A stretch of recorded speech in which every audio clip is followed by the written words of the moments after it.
Pembangunan ekonomi adalah kenaikan pendapatan total dan pendapatan per kapita dengan mempertimbangkan pertumbuhan penduduk dan perubahan fundamental. Indonesia sendiri terus berupaya dalam meningkatkan pembangunan ekonomi dengan mengembangkan sektor pertanian dan sektor industri dan meningkatkan kualitas sumber daya manusia dan infrastrukturnya. Pembangunan ekonomi memiliki konsep dalam mewujudkan pertumbuhan ekonomi yang berkelanjutan. Ada 6 elemen konsep dalam pembangunan ekonomi.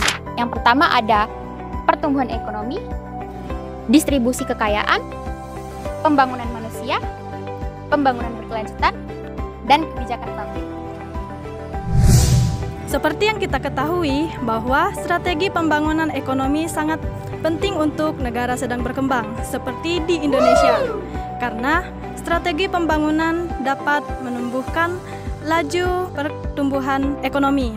Nah, untuk itu diperlukan strategi untuk meningkatkan laju pembentukan modal, yaitu dengan cara meningkatkan tingkat pendapatan, tabungan, dan investasi. Perencanaan tersebut dilakukan untuk mengatasi ketimpangan distribusi pendapatan dan pendapatan nasional.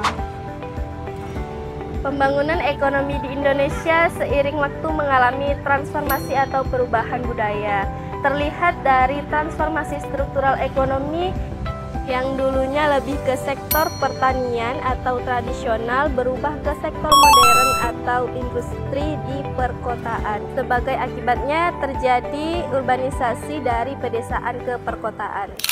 Pembangunan ekonomi di Indonesia telah menunjukkan banyak kemajuan. Meskipun masih ada beberapa tantangan yang perlu diatasi. Fokus pada pembangunan infrastruktur, peningkatan investasi, pengembangan sumber daya manusia menjadi kunci untuk mencapai pertumbuhan ekonomi yang berkelanjutan dan inklusif.